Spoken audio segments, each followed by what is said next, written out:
मान लीजिए आपके परिवार में दो बच्चे हैं, एक 5 साल का है जो चल सकता है और दूसरा बच्चा अभी छोटा है। तो अगर हमें कहीं जाना हो तो वहां पर हम क्या करते हैं?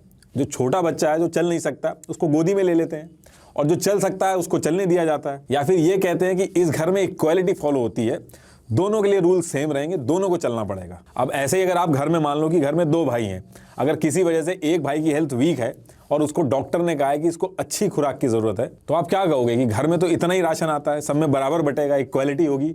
या फिर जिस भाई को अच्छी खुराक की जरूरत है उसको ज्यादा खुराक दोगे जब तक वो ठीक ना हो जाए? ऐसे ही अगर आप मान लो कि आप ट्रैवल कर रहे हो अपनी फैमिली के साथ कहीं पे और एक सीट खाली है वहां पे, तो उस टाइम पर जो पहले पहुंच जाता है वो बैठता है या फिर कोई फीमेल या बुजुर्ग आदमी होता है उसको आप सीट देते हो? देखिए, जब हम अपने घर की बात करें तो आप नोटिस करोगे कि हम घर में भी किसी को कम किसी को ज्यादा प्रायोरिटी देते हैं और ये प्रायोरिटी एक तरह का डिस्क्रिमिनेशन ही होता है जिसकी वजह से इक्वालिटी आती है। ऐसे ही हमारे कॉन्स्टिट्यूशन के लिए पूरा देश एक परिवार है और वो एग्जैक्टली वैसे ही एक्ट करता है जैसे हम अपने परिवार में एक्ट करते हैं। और हमें रिजर्वेशन इसलिए बुरा लगता है क्योंकि जैसे ही हम परिवार के बाहर निकलते हैं हम बाकी लोगों को बाहर ही समझते हैं। जब हम अपने घरों में ये सारी चीजें कर रहे होते हैं तो हम ध्यान नहीं देते हैं, लेकिन हम ये इसलिए कर रहे होते हैं कि अनसेड कम्युनिकेशन में एक स्टेबिलिटी मेंटेन हो घर के अंदर।